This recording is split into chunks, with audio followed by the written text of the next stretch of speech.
Okay, Quad, do your intro. No, fuck you. Do your intro. That's the intro. I don't feel. That's the intro. Fuck you. The intro. Fuck you. I don't feel like it. Damn it! But you had such a sexy intro last time when we tested this out. Yeah, of course. Look, man. I'm a sexy person. I got a sexy intro. Sure. There you have it. Prove it by doing an intro. Just shut your mouth. I've seen you with your fucking hairnet face mask. You look unattractive as fuck. Yeah, that's what I'm. Yeah, I look unattractive when I'm looking at when I'm trying to look unattractive. It's almost as if I can do what I want with my body. Okay, How dare you? Quad refuses to do a sexy intro. Jester, the idea of you doing anything sexy scares me. I'm incompetent, so Spicy, our residential art expert, please give us an intro. I feel insulted that I scare you. But he's an artist. I mean, so he'll take like Welcome a to the minimum bullshit Warband podcast. I'm Spicy. I'm here to tell you stories of history, I guess, and we'll be starting soon. I like where Cut that out. Cut that out. That's better than what I thought he was gonna say. I was gonna be like, well, he's an artist. It takes like a minimum of 18 months to get anything resembling quality. Yeah. Wow. I say that with all the love in my heart. Which is not. I think you're talking about musicians, not artists. Well, it depends on the artist. Yeah, musicians actually do something beneficial to society. I find that debatable. I mean, I've seen rap. I was True. taking a drink. Fuck you. How dare I'll be you? right back. I have to do something quick. Damn it, I was without him, who drinking. will do all the talking and talking about fancy art to make us seem cultured? But we're not. We're lying. We're already starting off by lying to our people. I mean, listen, we might as well start by doing what we do regularly, am I right? Wait, I have a one for the people will honestly tell you this. We're fucking liars. Okay. That hardly is a thing. Oh. So how have you guys been today? I'm doing great. I can't wait for you to realize I'm actually recording this and making this into a podcast. I'm so proud. Yeah. Wait, what? Well, yeah, I just got out of class. I'm tired as fuck. You actually have What an do you got? in-person college? Wow, we were forced to do that online. No, I do all online classes. One of my classes doesn't even have like meeting dates. There's like, hey, here's the work, here's the book. Everything is due. You have assignments due every Monday. Do your work. Never talk to me unless you like desperately need something. And if you do all the work, you get an A. I'm like, all right, cool. I mean, it works. It works, I suppose. And then I have all my other I only have like, I'm looking at my schedule, like 2 days a week I have 3 classes, and I go from like 9:30 to 3. And then my other 3 days, I only have 1 class a day. So it's nice. Pretty light on classes myself. They're all online, but one of them involves poetry. Same, actually. I'm writing a poem right now for my creative writing class. It's a Yeah, I had to write a wonderful ode to something, which is farewell. Isn't it the one no one looked at yours? Yes, ode, no one has looked not at it. It's ode. been 2 weeks, and the next project is you need to revise based on the opinions that you received. I didn't receive any opinions. Just give it to us. We'll revise it for you. That's even We'll give more you our scary. opinions. But I don't really No, have we'll- better options. We'll give you our opinion. I'll give it to Spicy. No, you'll give it to Spicy us. here. You forget I am a professional editor. I will edit. No, yeah, you just Connor's, what he calls writing, what most people call scribbles, does not make you a professional editor. also. Hey. I have done a task, and I have received payment for that task. Therefore, I'm a professional. No, you're You get training. paid? Well, he pays me in PDFs. Okay, I was about to say, I don't get paid shit.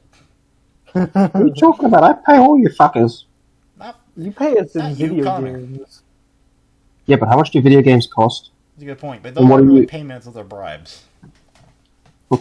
Hey, a bribe is a form of payment. Just ask the New York Chicago police. I don't think I would. I think that's a good way to get arrested. Mm. God damn it.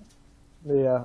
Anyway, no, I was so upset with my creative writing teacher because she contradicted herself and did bat an eye at it because she was like, okay, class. So what we're gonna do for the first 3 weeks, you guys are gonna write one poem a week. But you're not allowed to write just the poem. First of all, you have to preface each poem with a 500-word paragraph that kind of outlines all the topics you're going to be talking about in your poem. And then you have to do all these. Then you have to rewrite that paragraph, which is some weird bullshit rule. Like the one I have to do now is you must rewrite this paragraph only using one-syllable words. Wait, what? Yeah. And she was like, "Oh yeah, this is supposed to be extremely difficult. That's the point." I'm like, "Thanks, teacher. First assignment of the year. So proud, so happy." And then we're allowed to write our poem, which has to be a minimum of 12 lines. And I was like, "Well, that's fucked up." Because today I just finished writing the paragraph, which was 500 words, and she was like, "Today, oh guys, by the way, someone asked me if there was like a minimum word count for these paragraphs, and I'm here to tell you all that there is no minimum word count. You just write however much you need to write to make the poem work." And I'm like, "But you said 500 words." And she was like, "I did? Oh. No, it's only And that's just... what my class is. There is no word requirement. This says at the bottom, this doesn't give you permission to just do whatever you want, but you write this is your chance to write essentially what is based on the poem, so Right. that's why I have an O-Day that's like 3 pages. But it was like, there's a minimum word count, but there's not. But, I mean, there is if you want your work to be respected. Oh, like, that's fucked up. That teacher's interesting, I'll say that much. Cut this part out, by the way. Cut that part out. Shit out. I'm bitching about my creative writing teacher. That requires editing, which is a skill that, I mean, if anyone's seen my YouTube channel up to this point, does not exist. Considering from your subscriber limit numbers, no. Ow! Well, if we're gonna do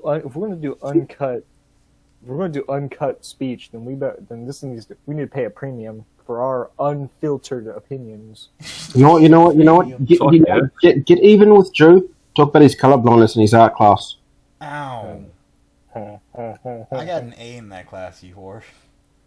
No, I can't wait if they read this and take that away. I mean, I did all my own work.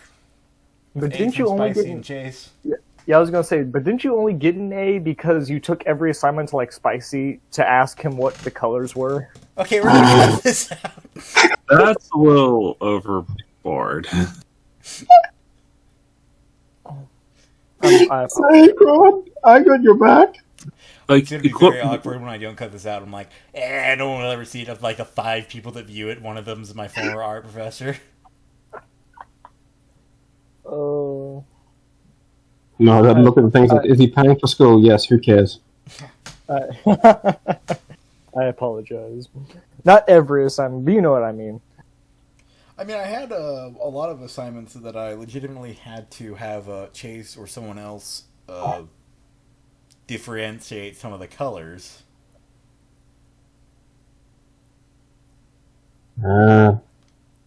Lucky they getting me, otherwise I would have said, "Oh, that's egg white, that's pale white, oh, that's synth white, that's albino white." I hate you. titanium white versus lead white. What's the difference? Short version, they're both white. Long and short of it, they're both white. This is a technical thing. I am an artist. Yes, this is a technical thing. You're technically the bane of my existence. I'm a smart ass. That is 100% accurate. I'm never going to give up. I'm an author. They say writing is art. Not mine. Hey, you make money off yours, so you're a paid artist or author. one of those ones. One of those ones that actually makes money. Sure. Yeah, I'm back. But no, I don't know. I make more money off of my books than I ever will my YouTube channel, that's for sure. Yeah. Maybe if I had a professional author, a professional editor like Connor, my books would do better. Hey, Nah. hey. Well, I mean, hey, you're always welcome to send me your drafts. You can pay me in PDFs too. In gifts? You can pay me in gifts. Pay you in gifts. No, not gifts. I'll give you gifts. All the gifts. No. We have a deal. No. But- If you pay me in gifts, I will do terrible things to your script. I mean, would it really make it worse? I mean, I do not doubt what terrible things I can do to literature. No, I can't. Yeah, you know what? I 100% agree. Hey, my books have high ratings from all 3 people. He'll get. Listen, I mean, that's good. don't you sell a lot of books in Japan? I hope not. I really hope not. Have you ever broken down your demographic by country? I mean, it does. Hold on a second. I can actually tell you that in a second. I know Australia and America are typically the first 2. It's Oh, by the way, our friend here, Fixer, likes to do old history. Yes. Yeah, man. You Should can really say my spare name. them up. Listen, I'll gladly say my name. It's Drew Justice. Now go buy my damn books. Also, don't mind me if I sound muffled. I have been given totally not sponsored French fries that I'm now currently eating. Are you gonna share them? I mean, you're more than welcome to come get some, but seeing as how I live in a different state than you, no. So, my list for last month is United States at the top, Australia, Canada, the UK, India, Brazil, and at the last, Germany. How many books do you sell a month? Typically I make more money off of Kempread, which is their Kindle, like the Amazon's Kindle deal, where you can get all of the books that are in it for free. But how they do it for authors is if you enroll your books into that program, you get paid by the page, based off of their. There's like a file somewhere that explains it, but essentially, the more pages people read of my books, the more money I get off of the Kempread. Though last month I sold quite a lot of books. So I made more money off of my books than actual Kempread. Nice. But typically I make about around $50, give or take 20 in either direction a month.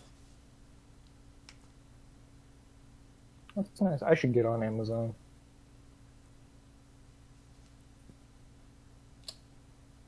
Yeah, but about Amazon, last month, 20 odd books.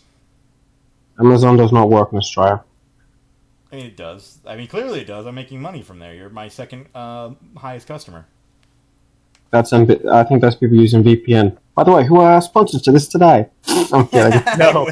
Sponsors. NordVPN. NordVPN. Would you too like to buy things cheaper in Australia? Because I can tell you right now, I make about this much Australian money. That's a lot less US dollars. And India gives me like 30 of their dollars, and that's 18 cents for me. Sad. What the fuck is the Indian All of currency? them rupees. Am I right? INR? I don't know what that stands for. The international rupee. Indian rupee. Yeah. Okay, so the Indian rupee is apparently worthless because I have, I'm making like 20 of it right now, and that's worth 18 US dollar cents.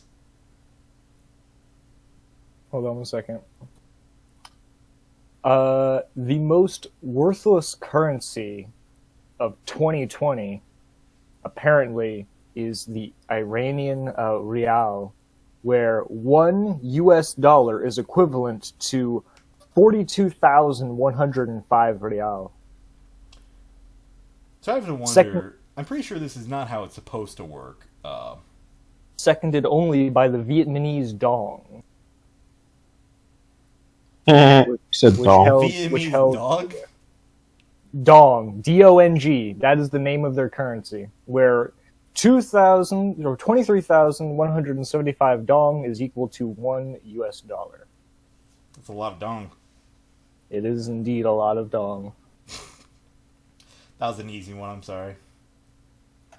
Okay, good. Okay, this is a good thing.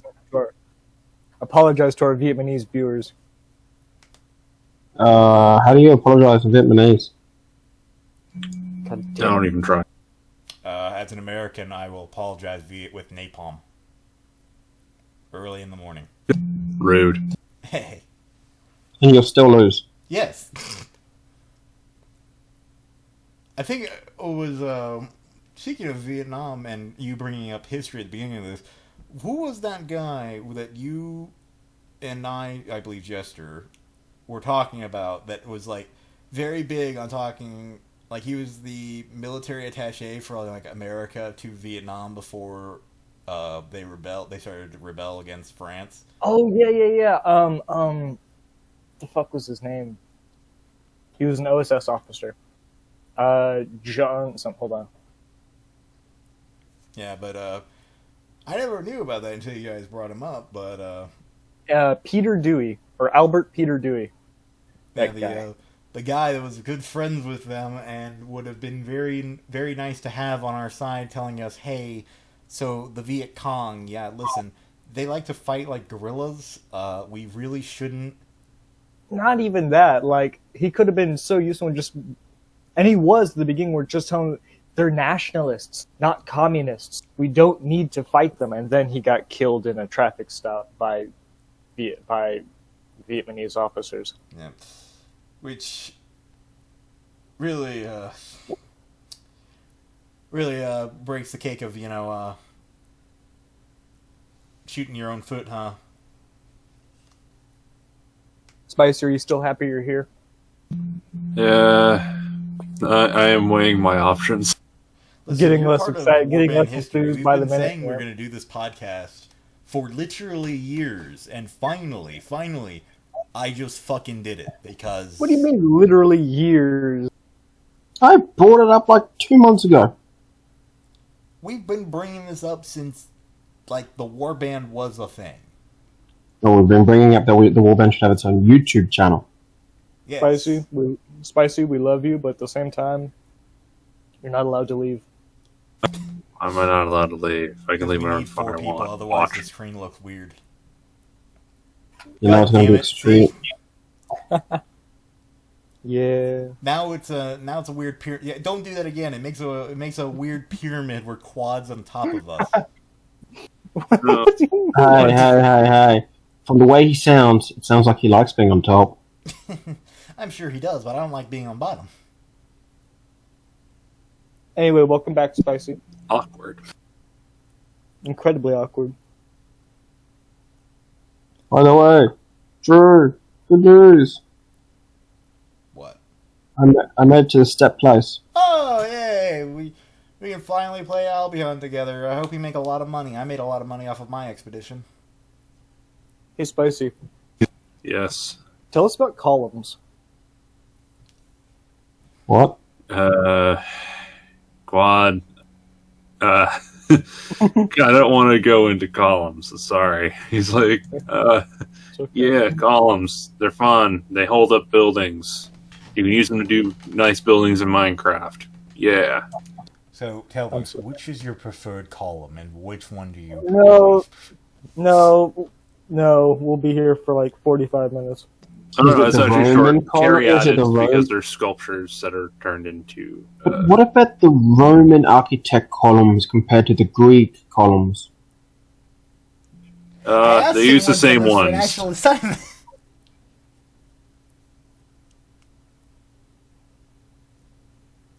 Drew, stop being rude. Let him speak. I'm sorry. They both use the same columns. But don't they use different mortar? Yeah, they use different materials, but they use the same style because when they conquered the Greek culture sort of overpowered the Roman culture because it was much more advanced, and it was the culture of kings, I guess. So they just went with it. But when the Byzantines moved in, the culture kind of changed, though. When they converted to the Byzantines. No, I wouldn't say that. I'll disagree with Spicy on. I don't think Roman culture was overtaken by Greek. I think it's more that Roman culture was to consume other cultures. I mean, they're Yeah, that's basically it. They consumed other cultures up until about after the crisis of the third century. And with that, we put our entire fan base to sleep. Welcome to Rome. We take all of your things and call it Rome. Yes. Hooray. And you know what? Listen, there's a reason the empire lasted so long. Most people actually believed it after a time. Yep. Then certain things came into... very good at assimilating cultures, and they were also very good at taking the best parts of those cultures to help them survive. Only when they stopped doing that did things start going haywire. Yeah. When they stopped doing that and they stopped making their army made out of Romans, instead just had them be, they were Germans, I believe, if memory serves. No, what happened is anyone could become Roman. It wasn't based on it. It was that, because they always relied on mercenaries heavily, because they were basically an artillery and heavy infantry. So they always relied heavily in the Republican era. In the Republican era, they were typically Italian soldiers, and they had auxiliaries that tended to be cavalry, because for some reason Rome, even essentially until the Byzantines became a thing, never really liked cavalry. Yeah, that's what I had. Gaulish cavalry, Arabian archers, and I'm not sure what happened in Egypt. In all fairness, from what I remember of, I think it was the earlier pre-imperial, it wasn't so much auxiliaries as it was any man from any Roman state. You weren't birth in a Roman state did not necessarily guarantee citizenship for those conquered lands. If you wanted to become a Roman citizen, you had to be a Roman soldier. Yeah. No, that was incorrect. To become a Roman citizen, you lucked out, but your son could become one, because if you joined the auxiliary, if you weren't part of the Roman citizen, you couldn't join the Roman army, but you could join the auxiliary, and your son could join the army. Yeah, I can't remember exactly. I know more about I know more about Caesar and post-Caesar than I knew more about pre-Caesar. So if anyone for some reason is listening to this for to write an assignment or anything, don't. Yeah, please don't. But also, when Caesar conquered Gaul, they added a bunch of Gallic senators to the Senate. They added Gallic senators. They made one of Caesar's last reforms was to make the little part of Gaul that they had initially into Roman territories and make all of them citizens. Like, they were officially a part of Rome, and everyone born there and forever after born there was officially a member of Rome, citizen of it, and had the ability to vote. Yeah. Which everyone that wasn't Roman really liked. Yeah. Full thinking. In that time, it was really interesting how the Romans viewed the concept of barbarian. Yeah, literally anything that isn't Roman. Yeah, but it's all Greek or Egyptian. Well, no, it's funny because Romans got the term, as far as I'm aware, Romans got the term barbarian from the Greeks, who used it at the time to say anything that isn't Greek. So technically, to them, the Romans were barbarians. And we're barbarians. Even after Romans conquered them, they still thought of them in some ways as barbarians, although they would never tell the Romans that to their faces. Yeah, I believe it was Pyrrhus. I can't remember his first name, but when he came to defend some of his Greek allies in Italy from these Roman barbarians, he and his friend were scouting out their camp, and he looked at him and said, They don't camp like they don't look like barbarians. So we'll see how they fight. He won. He won the battle. He won every battle against Rome that I'm aware of. I think he may have lost the last one, but he lost the war because he would always lose. Like, he would always lose those diplomatic victories. That's where we get the word pirate victory from. Yeah, Pyrrhus. If I remember correctly, he lost the last battle because the Romans got sick of his elephants, and they're like, "How do you stop elephants?" Well, they're afraid of pigs and fire. Okay, then we know what to do. No, it wasn't. I don't believe it was the elephants. I don't believe that was. This was a Greek army, but Greeks had elephants in their armies.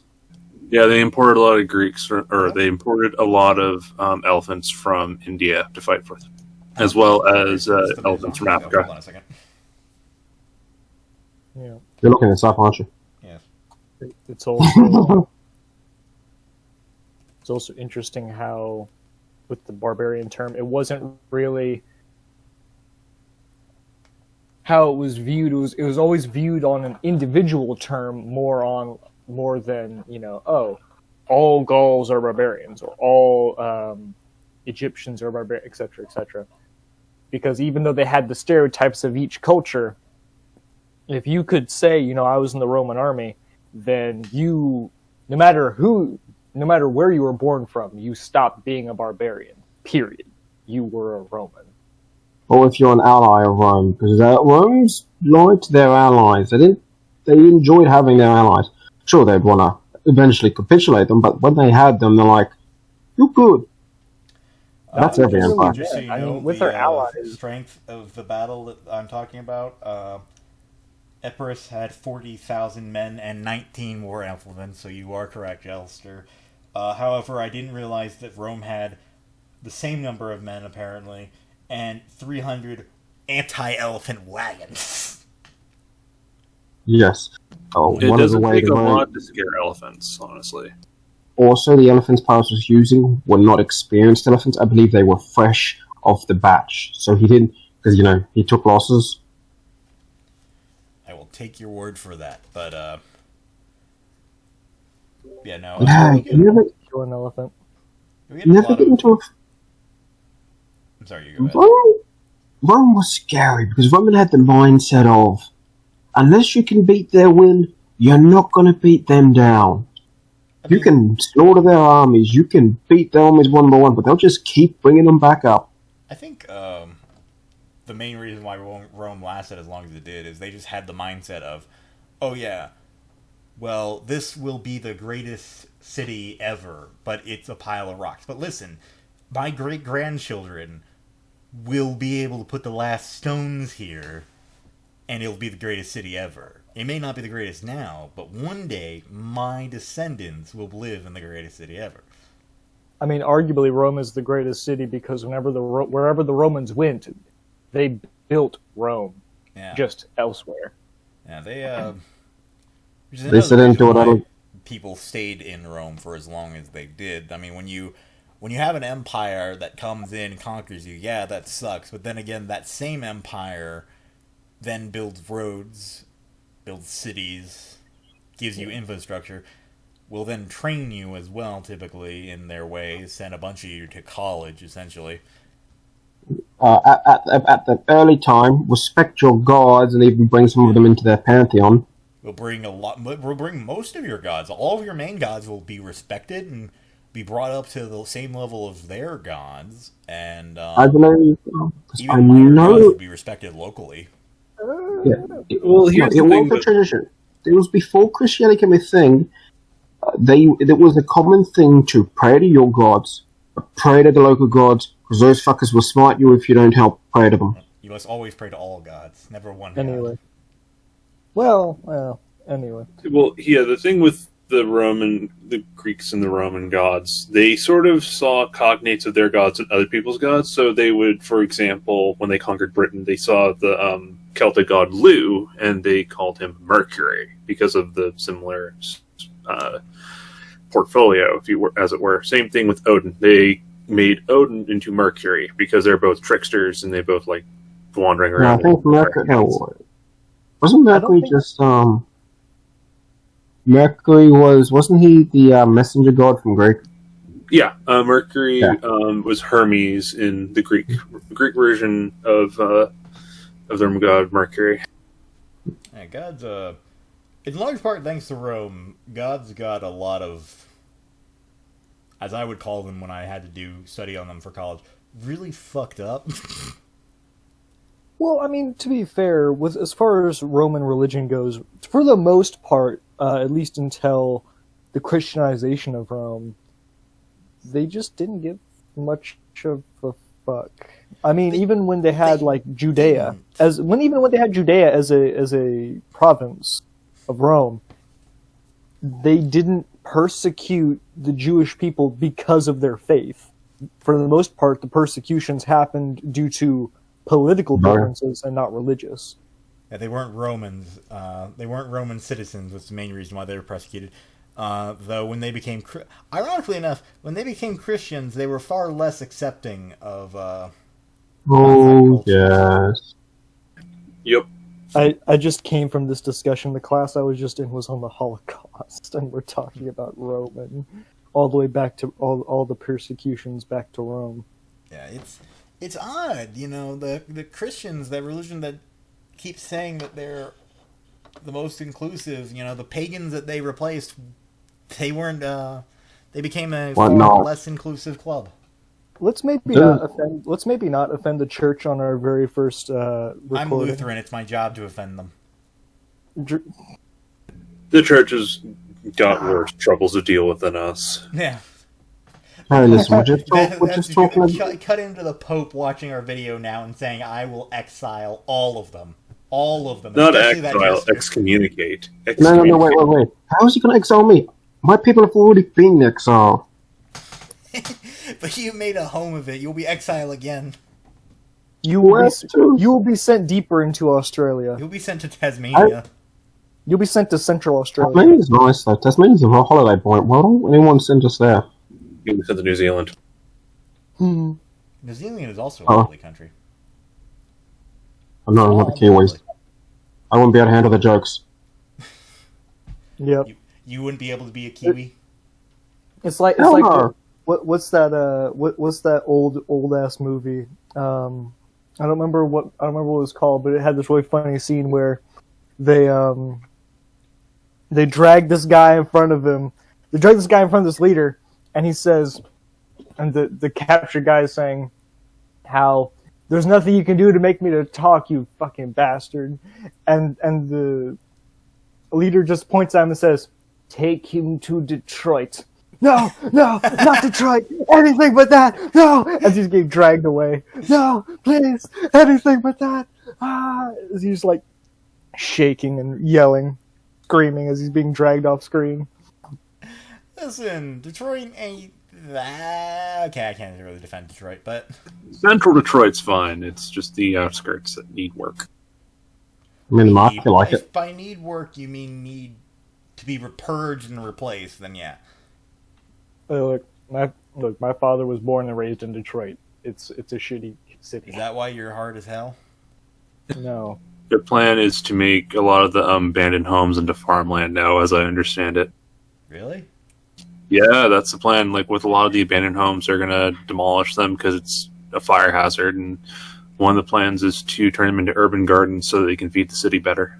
Okay, so let me get this straight. The plan for the fix Detroit is to make it a rural area? Yes. I guess that's one of the plans. Cities. Look, you know it's bad when in those terrible Cleveland tourism videos they always ended by saying, "At least we're not Detroit." Cleveland, we're not Detroit. Perhaps this is me being a farm boy at heart, but in my state only has one city and I hate it. But do you live in that city? No, because I hate it. Well, then you look. That's just typical. People who don't live in the cities hate the cities, and people who live in the cities hate the country. Man, I love the city. I want to move to a city. I was. Well, keep this in mind as well. Most people that live in cities hate living in cities for the most part. That's Listen, Look, the cities where you everyone want to go when you're young. When you get older, country's more the place to go. Look, everyone hates life equal. Why don't we all just move to Vermont? Everyone always the grass is always greener on the other side, except in my case where the grass is a hell of a lot greener on my side than your side.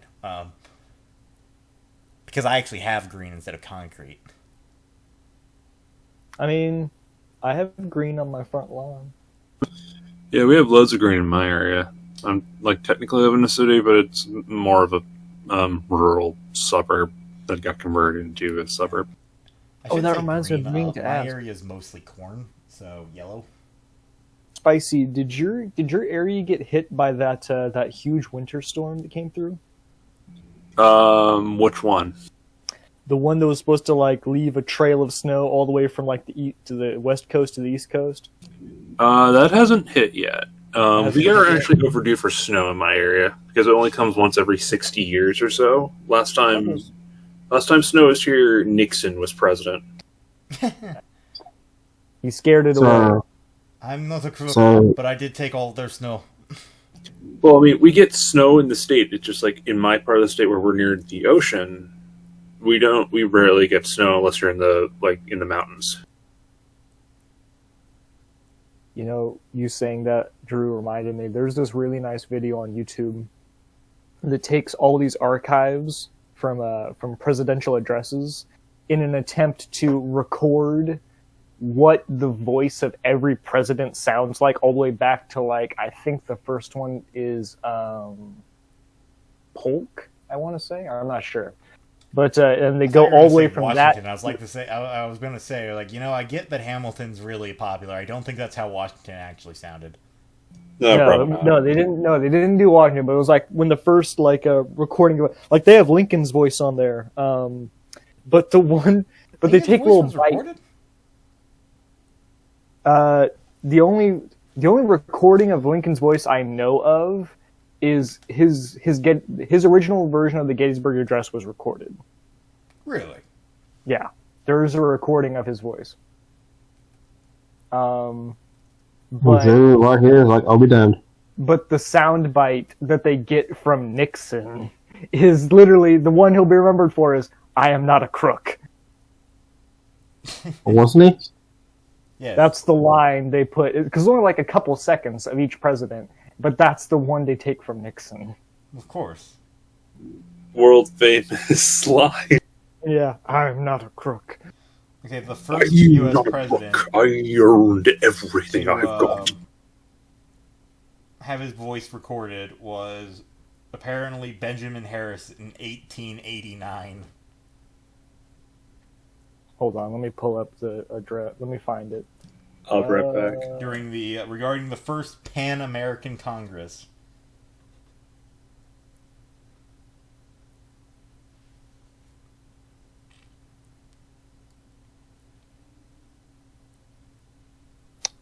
There was a. I'll have to find it.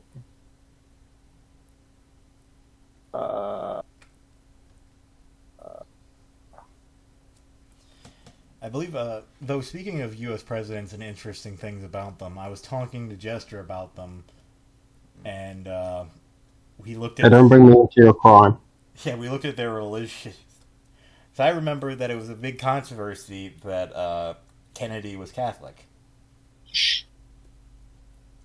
Yeah, man, they thought he would be. They thought he would be the Pope's bitch. No, it's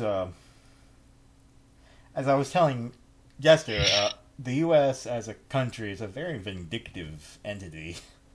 When you get down to it, we remember, like, we have a unconscious, I should say, subconscious might actually be the more appropriate word, memory of those that we believe slighted us, and we go out of our way. We made the American dictionary to differentiate ourselves from the English dictionary, which was by England.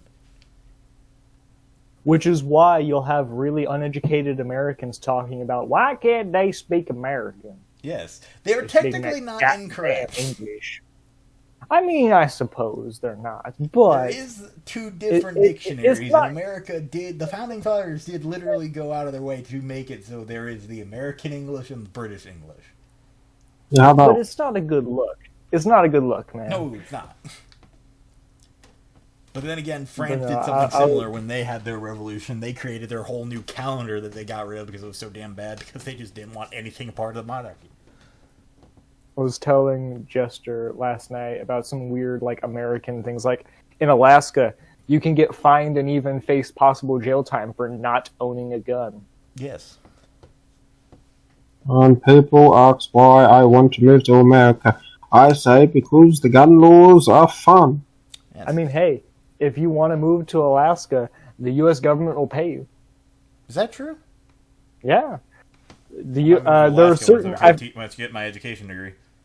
I forget what it is, but like there are certain, like if you are a certain certain groups of individuals and certain like professions, there are grants that you can apply for the U.S.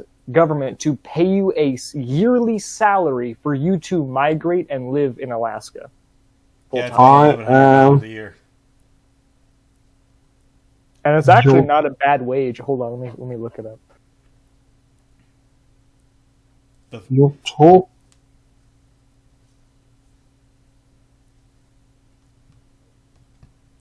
Oh no, I lost my ox.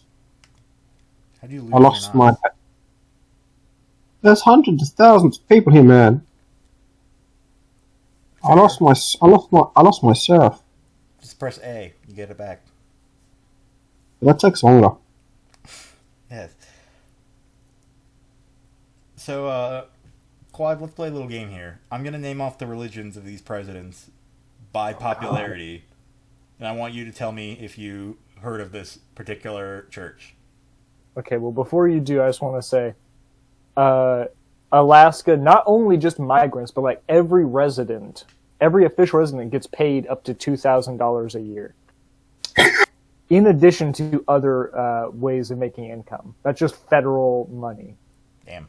Hey guys. Yeah. When I was just roaming the fields, I found a corpse. Is it mine? Do you have expert stuff? I'm Yeah. so proud. Don't lie to me. I do. Got an expert cape. Do you have... Well, there's Master Graveyard Boots, the Expert Hunter Jacket. Hold on. and- Hold on. Loot him. Take everything. Strip the corpse. Leave it bare. I did. I'm trying to... I'm thinking if I should sell it or not. Okay.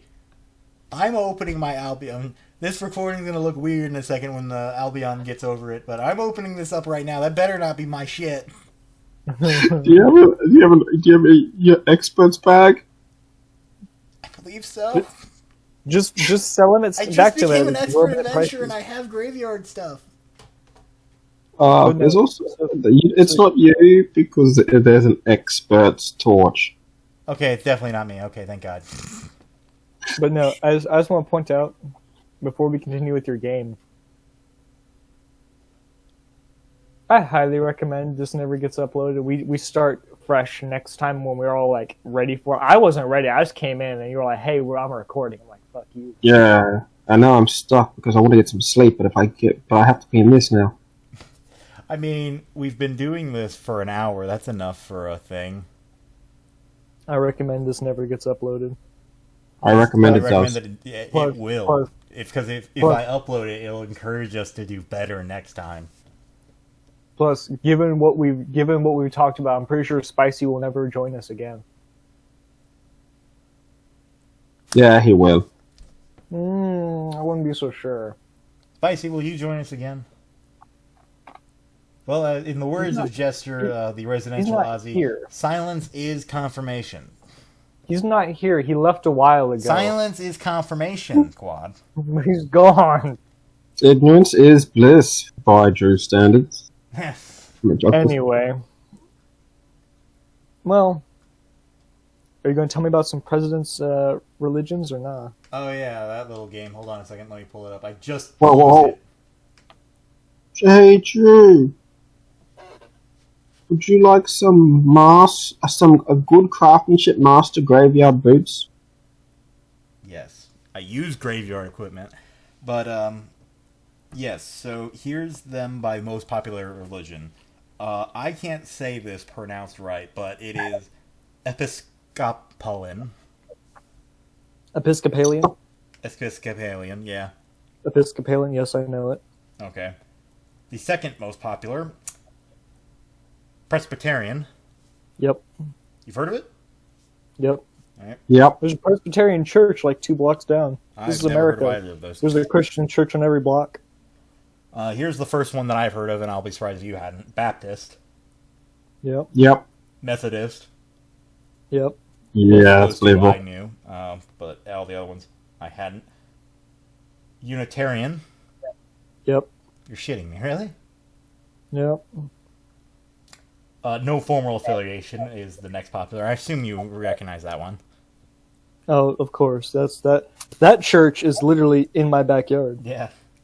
The Disciples of Christ. Yep. Have you really? Bro, I live in the Midwest. You do not understand how many churches are within walking distance Okay, of this me. one you probably haven't. Dutch Reformed. I've never seen so. that church, but I remember it from European history. God damn it. Drew's The trying to next post. one, everyone's probably heard at least once if you're an American. Quaker. Yep. We apparently had 2 presidents that were Quakers. What the fuck is a Quaker? They'd be quaking. Are they good presidents? One No, vile like Catholic. literally.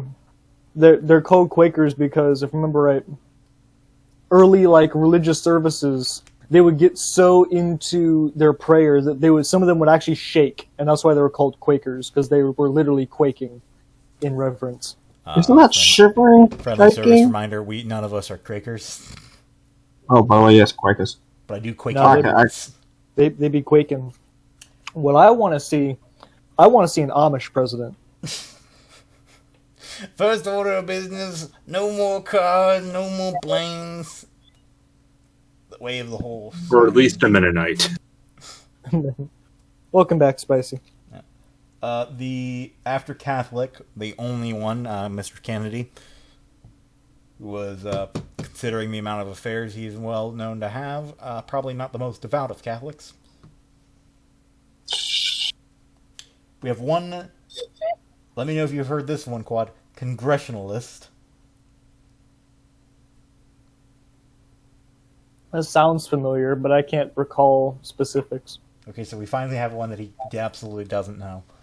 And this one is from Barack Obama himself, which surprised me when I read it. The United Church of Christ. I know that one. Really? Yeah. You know a lot more religions than I did. I only knew Baptist, Methodist, Quaker, Catholic, and that was it. Hey man, I read my Bible. I don't got think the thrown Bible out of it. talks I got about thrown other out of a religions. church. I got thrown out of a church. That means I know. You got defrocked. I got defrocked. Mm-hmm. Man, I thought church was accepting of all people. That's what I told the priest as he was throwing me out the door. He did not like me. Here are the few special notes about those religions. Clover Cleveland served 2 non-consecutive terms as the 22nd and 24th president, Mm-hmm. which is interesting, though he's only listed once in this chart. I didn't actually know that there were too many non-consecutive. Typically, your career kind of dies if you lose your your second election as president. I think he decided not to run a second time, if I remember correctly, so it might have been a different situation. If I remember right, I think he's the only one that managed to do that. He got elected, took a break, and then he came back and got elected again. I think he's the only one, but I'm not sure. I'm looking this up right now. Okay, so the first thing it says, if Donald Trump were to do it, he'd be the second. So yeah, it is only Cleveland that did it. The second note was that President Barack Obama was a member of the Trinity United Church of Christ in Chicago for over 20 years before resigning his membership in 2008, and that they were currently searching for a new church in Washington when this came out. It's The United interesting. Church of Christ is part of the Congressionalist family of denominations with mainline Protestantism. You want to know an interesting fact that seems it's very clear, but you don't think about it unless you like really stop and think about it. The last U.S. president to have facial hair was Taft. Really? Yeah, the last president to have facial hair during his tenure in office was Taft. I mean, that makes sense because for the longest time, it was to be professional, a beard was a must, and then it's completely swapped. It's completely done a 180 on that, where if you have a beard now, a lot of people think that's unprofessional. Yeah, that was World War One that shifted that. Yeah, from what I remember, it was I'm not getting rid of my beard, guys. the first president to commonly to be known for having facial hair was Lincoln, and then that went through Taft, and then starting with Wilson, we haven't had a president with a beard since, or even a mustache for that matter. I shall become a random person in America. What? They're going to say, I will become the president with a beard. I'm like, you can't, you're Australian. Yeah. What do you think I never said as president? These Americans are putting words in my mouth. I guess Help, technically, help, you know, I'm being here's oppressed. the thing: is there any rule against him not being made VP? Like, if he became a U.S. citizen, I don't think there's any restrictions on who you make your VP, right? There isn't. I think they have to be in the country for a certain amount of years, though. But that's the interesting. I don't know. I don't know the rules. I don't know the rules of presidential succession well enough to know if he would be eligible, even considering the fact that he is a foreigner. It's never been a thing. It's never been brought up. I don't think it was ever brought It's up. never. I mean, It's technically, never. if there's no it's never restrictions on happened. who you could pick as a VP, then I could like if I became president and I ran, I could technically make him my VP, and if I won, he would technically be my VP. However, by that same rules, he could never become president, but he could become president if I were to die, because he doesn't meet the requirements to be president, but at the same time, by law, he's VP and then would become president. Yeah, America is weird. Listen. Drew, there is a problem with your thinking. For all of this to happen, for your example to be true, you have to be elected president. Okay, there are restrictions to serve as vice presidents. What are the restrictions? You must be a natural-born U.S. citizen. So, I'm sorry, you're out. You need to be at least 35 and be a resident in the United States for at least 14 years. The rules of succession are so strange. Like the whole, strange. I remember. Some of them are odd to think about. Like I didn't even know this was a thing until I saw the TV show by the same name, where in every time Congress meets or like the president addresses Congress, one member is required to be absent. So in case everything the designated survivor. I'm like, that's interesting. I mean, That's grim. here's one thing about our government that makes... I don't understand where they get the fear from, to be honest with you. Like, they went well in depth into the... Like, it's a very long process of who would be the next president if these people die. Like, if the Speaker of the House dies, and this is assuming both the president and vice president have died, they have a whole list that goes through the heads of our departments of states that is decided. That's pretty much seniority of those departments, which is why the head of the Department of Agriculture will be president before the head of Homeland Security. Yeah. Well, I mean, to be fair, it's what is it? When those rules were written, not only was life expectancy far shorter than it is today, but our country as a whole was very kind of new, and we weren't sure if we could guarantee the safety of all those people. Like 1812 proved, that But in the American Army 1812, couldn't. like, the president wasn't shot by the Canadians, nor was to my knowledge, any secretaries shot.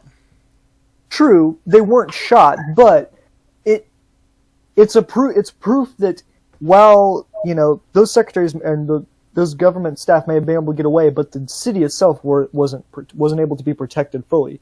They weren't sure in their abilities to make sure to keep everyone safe, so they had to have those rules in place. They did not want there to be any confusion. It's Can I just cause? It sounds like it'll cause more confusion. I mean, it's not really confusing. It literally goes by president, vice president, speaker of the house, then heads of the department by order of seniority. That's pretty much it. And if you get all through that, then our country's presumably dead.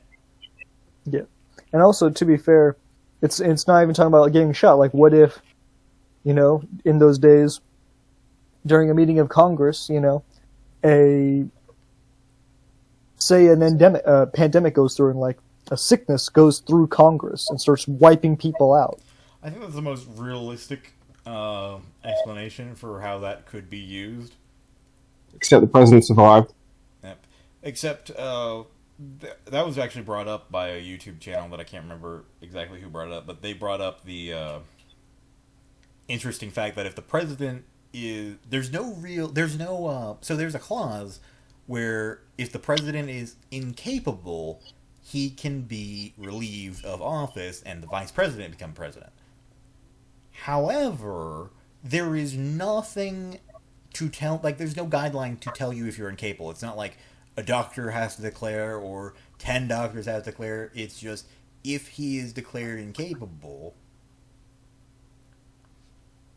and which is interesting because how do you? And in that same video, he brought up the fact that there's an interesting debate of whether a VP, when they become, like, when the president's shot, the few times we've had a president killed, if the vice president was president or president pro tempore. Yeah, I mean, I think that rule, while it could in a dystopian situation could definitely be abused. I think that rule is more to be like based on common sense than anything. Like when it was not Link. Who was the? I think it was Harrison, the one who was shot and was in bedridden for weeks before dying. Like he was obviously unfit due to his doctors. Yeah, but even like with Lincoln, he was shot. He didn't die immediately. He stayed. He was bedridden for at least a little while, and that's obviously unfit. Yeah. But the question is, like, how long? Like, there's no... Like, it doesn't say, oh, yes, if the president is stuck in bed, unable to talk or lead his country for a month, he is incapable. There's nothing like that. And it doesn't even say, yes, Congress, the House or the Senate needs to vote. Like, there's no clarity on it, and as that person in the video pointed out, it's something Congress probably should fix at some point. Great, Spicy left, so now we have the Pyramid of Quad again. Or I think it's because I think Spicy was moved to sleeping. No, he wasn't. He left. Wait, what are you looking at? Why am I on top? Do you have like the full screen thing going on? Yeah, if you click on general, you get the screen of thing. Oh, let me click on it. I figured to record the podcast, I would just have that, so it's easier to see who's speaking. I'm not on top. I'm on the bottom, but I am by myself in the pyramid. Yeah. But yeah, no. As he was saying, it was a very interesting thing that Congress probably should clarify at some point. Though, well, it's also interesting because if I remember right, it's also based on perceptions at the time. Like one of the reasons that FDR hid the fact that he was in a wheelchair was not only because of the fact that he was worried that the people wouldn't vote for him if he was crippled, but because Congress might think, being a cripple, he was unfit to Which I have hold to say, office. if anyone ever, like, especially during his presidency, if you would like to call him, if you would like to commit political suicide by coming out and accusing him of being incapable, and that's one hell of a thing. It's also still a miracle to me that they managed to keep that hidden. And I get that, you know, cameras weren't as much of, like, a thing, like, phone cameras weren't as much of a thing, but still. This guy was literally in a wheelchair. How did this not leak out? if Trump, Obama, or if any of the last couple of presidents was in a wheelchair in the White House, there's no way in hell someone wouldn't have talked about it. Maybe they did. Maybe they just liked him that much, though. True, but it just makes it more remarkable because there's really only a few explanations. Either A, the White House back then was just completely leak-proof, where the only people in it were 100% loyal to the president, which is impressive in of itself. Or B, they somehow hid it from everyone that worked in the White House, which would be, I would say, even more impressive. Either way, it's remarkably impressive. Maybe it's one of those situations where they're like, don't stare, don't stare, don't stare away, you'll lose your job, don't stare. I doubt they'd fire you because they've been like, oh yeah, go to the bar. What? Oh yeah, I lost my job. How'd you lose it? Well, I stared at FDR in a wheelchair for too long. Wait, FDR and what? Apologies, I had to step away for a second.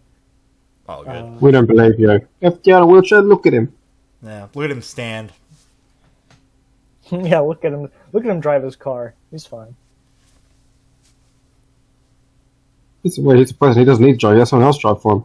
Oh no, FDR drove his own car. Yep. Nice. Really makes Should it I? believable.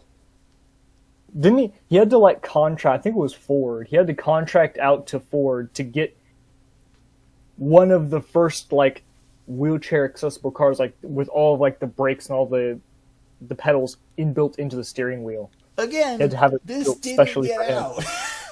No, it didn't. No I mean, one.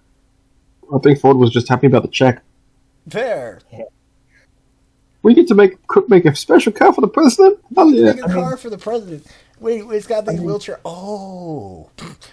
This didn't get out.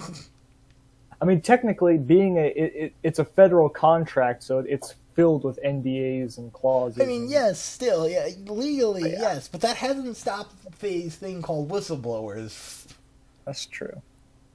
Which is another legal thing that I literally need at some point, if I ever get a lawyer friend, I'm going to sit him down and have him explain, at what point do the NDAs, like, get trumped by whistleblower protection? And also on YouTube, I believe only if the whistle. I believe only if it's exposing illegal activity is when you get that protection. I know. I think I heard an attorney, a YouTube American attorney. So, I think he's good. Turns out the police can use illegally obtained evidence, but it has to be like some random schmo that gets it. Can't be like the police or something. Random schmuck has to get it. I mean, well, technically that is true, and I actually know about that because it was brought up a few times, but they can't, because this was brought up recently in a political thing that I'm not going to go into, but say you have a laptop with incriminating evidence that you stole from somebody. Mm-hmm. Well, if you go to the police and say it was stolen, it's not evidence. It's dismissible as evidence because it was stolen and illegally obtained. However, if you were to sell it to a pawn shop, or leave it to a pawn shop, and the pawn shop took ownership of it or bought it, and then the pawn shop owner, he's technically legally obtained this items, and then may then turn it over to the police legally as an item that they acquired legally. It's sort of the same way of how horse thieves got away so much in Australia is they would steal horses in one area, move over to the next, sell it to a friend, and then that friend would legally sell it with papers, and boom, it's not stolen horse, so they have papers. Ah, yes, and then they always got a gentleman because to do that sort of stuff you needed a witness. And yeah, they dressed up real nice, and some person, I'll be honest, like, oh, I'll be more than happy to oversee this. This is why we have branding for animals. It's to stop this kind of shit. Yeah, I guess branding wasn't invented yet. Branding's been a thing for as long as iron's been a thing. I know, I'm just joking, but you can get rid of branding. How? You know what? I don't want to know. Australia. I don't want to know. You brand over it. I mean, if it was sold to a different person, the person would obviously brand over it. I mean, Doesn't that make sense? I honestly expected something like involving a knife or sharp objects, but I guess that is slightly less inhumane. And they just did sell them to get eaten, so that's probably it too. Fair. But also, yeah, this was back in the day when humanely to animals wasn't that much of a thing. Sorry, I do know of an Australian criminal that had all the evidence backed up against him. The fact that when the person stole the animals, stole the cattle, he managed to get all of them there. He stole a bull, and the owner of the bull, they lined up the bull against 10 other identical. The guy who owned the bull managed to pick him out straight away. Guess how he got out of going to jail? How? Their lawyer convinced the jury that what he did was so awesome and so impossible he shouldn't go to jail for that. Instead, he should be rewarded. Oh yeah, y'all want to hear a story of a fucked up criminal? Have I ever told you guys about Wilhelm Voigt? Before you go on to that, I just have to say, what the fuck's your country if in a criminal trial you get off because you convinced your jury of your peers that the crime was so cool you have to be let off? I mean, this is the same country. The judge looked at the jury and forbid them from being a jury again for the next 10 years. Fair enough. You have to remember he got the wrestler got out of it. This is the same country that had a governmental meeting, and they delayed it by a few hours because the original time was scheduled at the exact same time as the finale of MasterChef. Put it this way, look. He did do the impossible. He managed to get, I think, 1,000, if not 2,000 cattle across a drought-ridden area, and all of them survived. It was considered impossible. So that doesn't mean, just because, listen, if I shoot the U.S. president from, 30 miles off through, 3 windows, a car, ricochet, all that shit, I don't think the jury is going to be like, listen, it was such an impossible shot. Oh no, they will. You just have to get a jury of Australians. I would like to try in Australia.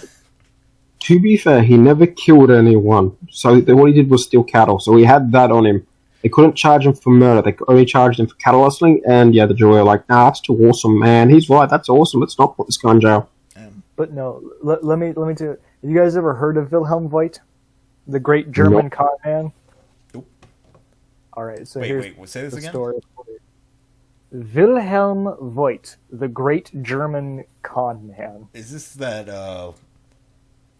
incident where a bunch of Polish people were going into Germany and then using their name as license plate or license? No. This is the man who stole an entire town's treasury and walked out at the front door with it.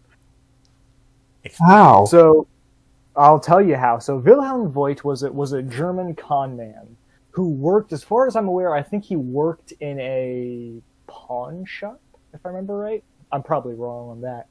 But the town he lived in had a military base right next to it. And so soldiers came and went all the time. And officers would come into his shop constantly trying to buy back things that their soldiers had pawned. and he started observing how these officers acted, how they behaved, how they dressed, every aspect of their uniforms. And so what he did one day was he went into his shop, because it had military clothing at that time, and he basically created for himself a German officer's uniform. He walked out onto the street, saw a group of soldiers, said, "You, come with me." And at that time, the German army were so drilled to respond instantly and immediately to any order their officers gave, they had to obey. And so this group of 10 soldiers plus their sergeant followed the quote unquote officer Voigt, and he said, "You, sergeant, report back to the base. The rest of you men, come with me." He marches them to the town hall, basically kicks the door in, has the soldiers arrest the mayor for embezzling funds, collects all of the money as evidence, tells the soldiers to wait here for reinforcements, walks out with the money, dumps the uniform in a garbage bin, and gets on the next train and leaves. And he walked away. And he walked away with like tens of thousands, like in today's like a lot of money. And for like 3 weeks, a good long time, he evaded arrest until he was eventually caught. But when the word got out that oh my God, that's what he did, the entire international community ridiculed them, because the German army is so awful that they follow con men into wherever. This was pre-World War One. This was back when the Kaiser was still around. But the people loved what they found. They thought what he did was so funny that when he was finally arrested, they appealed to the Kaiser to pardon him. And so after only 2 or so years in prison, the Kaiser gave him an official pardon. And he lived the rest of his life as a publicist, basically selling himself out to events to tell his story. He wrote several books on that event, and he was a kind of local celebrity. Wilhelm Voigt was his name. I'm amazed the Kaiser agreed to that, especially because if it was Kaiser, which Kaiser was it? Because the Kaiser Wilhelm was quite the prideful young man. It was Wilhelm. But the thing was, what he did was deplorable, but the Kaiser thought it was fucking funny. He thought it was hysterical what Voigt did. This is the same guy that took offense to a dog being part of a funeral. Yeah. But no, he had the mayor of his town under arrest. He's like, you men, hold down the fort. I've called for reinforcements. I'm going to go deposit the funds. Threw the money sack over his shoulder and ran off into the night. I mean, to be fair, that is brilliant. And if he had gotten to Britain or something, they probably held him as a national hero, just to say "fuck you." Or no, not Britain, but France. France would have held him as a national hero. Britain at the time probably would have turned him over. Hold on, let me. He confiscated 4,000 marks from a municipal treasury. Although he served 2 years in prison, he became a folk hero as the captain of Kopnik, which was the town, and was pardoned by Kaiser Wilhelm II. Oh, God. Yeah, people want to get ahead in life, do criminal stuff, but make sure it's so awesome you get rewarded. That is not... I do not want that to be...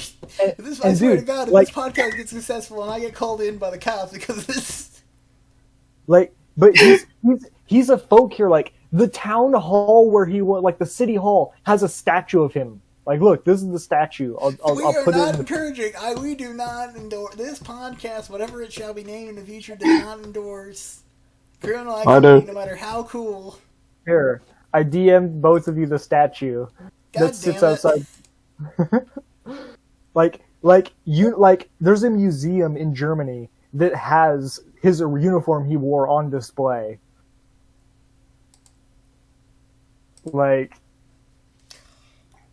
He wrote a book. People have written plays about him. There are several movies on this event that were created. How are there movies. Later on, down the line. No, how do you make a movie out of this? This isn't some grand bank. This isn't Ocean's 11 level shit. I stared at all. I had such common routines with officers. I was able to get their mannerism down pat. It's impressive, yes. How do you make that into a movie? I don't. Well, most of them are based on the play that was written about him. What the hell did they add? Well, because even before he did this event, he was a con man and a thief for several years. Like it says, before, like from 1864 and 1891, he'd been in prison for 25 years for various thefts, forgeries, and burglaries that he had done in and out of prison. Yeah. But no, they made movies about him. Like there was a movie made, here I'll read it, in 1931, 1945, 1956. Even the Nazis called this guy a hero. I want to point out, the 1956 version had a U.S. adaptation starring a circus clown. There was another one made in 1960 and 1997. How is some German folk hero able to get a U.S. adaptation after both World Wars? Because he was just that awesome. I can't argue with that. I mean, imagine that success. Like, not only are you a folk hero of the people of your time, post-World War I, they still like you. Even at the height of German Nazism, when this kind of shit would have gotten you shot, they still liked you. They made a movie with you. But here's the funny thing, though. After he got out of prison, he went on to publicize, because that was the only way he could make a living that was not criminal. And so he seized the opportunity, he started like going around giving speeches. Like he wrote a book, and even though officially the book and his tour were banned by the government because they couldn't officially support it, he did tour in Dresden, Vienna, Budapest. He showed up in restaurants, amusement parks. He published a book. He even went on to tour in the United States. Oh, God. Now, they almost didn't let him in, but he arrived through Canada and went through he has a figure in Madame Tussauds museum, wax museum. How did you... The things that impress people just don't... I mean, again, I can't say that it's not impressive story. I don't understand how he got that fucking famous. I think it was because of the after action. He got pardoned and whatnot, and that's what added onto the story. Imagine being pardoned by Wilhelm himself. Yeah. I personally, I wouldn't consider that one of the highest things I've got in my life. There's there are some claims that even the Kaiser was amused by the incident, referring to him as an amicable scoundrel, and being pleased with the authority and feelings of reverence that his military obviously commanded in the general population. He was like, yes, my population is so cowed by my military that they will do anything anyone says, so thank you for proving that, Mr. White.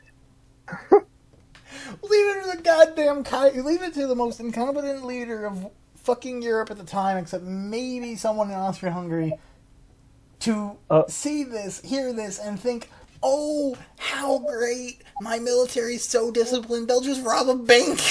Their officer a later writer points out, the most absurd part of this absurd fraud, at least to English eyes, is one which, oddly enough, has received comparatively little comment. I mean, of course, the point at which the mayor asked for a warrant, and Captain Voigt pointed to the bayonets of his soldiery and said, "These are my authority." One would have thought anyone would have known that no soldier would talk like that, but no one thought to question him. Would you guys like to see what he looked like? His what? Yes. I have a picture. Sure. We'll see that, and then we'll head off so our Aussie's friend can get some sleep, since we have a... What? Can you put it's at 11. Can you put the time on Discord? Just Discord Roll20, just so I can get 100%. What? That's So I can wake up in like 10 minutes to go and then do this. Do what? The game. What game? Okay, never mind. It's tonight. Let's say your game is in like my game is in like 7 hours. Yeah, but I need it on Roll20, man. Be cool. Be cool. Go to bed. Yeah. Be cool. That's him. It's a very nice picture. If anyone ever watches this podcast and somehow gets to the end for the most interesting story in the podcast, I'm going to cut out the last 20 minutes and make it its own episode. Why True Justice supports those actions. I do not support these actions. I do not support criminal activity. Go buy my book. Right. You're right. True Justice does not support these actions. The Warband, however, does support these actions. But no, we're all going to get tried in The Hague. You're in Newsweb. But no, with all due respect, in ending this podcast, we'd like to thank you all for coming. But why the hell are you still here? Go watch YouTube. Like, anything is literally better than us. Well, let's be honest. No one's gotten to the end here. The only one that's gotten to the end here is maybe Connor, who watched it. Who didn't even watch it. He was just listening to it while he eats chicken. That's racist. You can't say that. I mean, it's also not wrong, though. That's not the point. This is 2021. Oh, don't bring that into this. We'll lose everything. Really likes chicken. Just to shut up. Hey, I'm not lying. I mean, look. Anyway. Also, our regular joke is Connor is, we're not going to get into this. We'll leave it for later podcast to show how racist we are. Vote for Chancellor. Anyway, I've put it in Roll20. Guten Tag, mein Freunde. Tschüss. So you should be able to set your own alarm like the adult you are. Listen, I joined the Warband so I didn't have to become an adult. Drew, have you turned the recording off? No, I'll do that right now, though. Thank you all for watching. Recording off.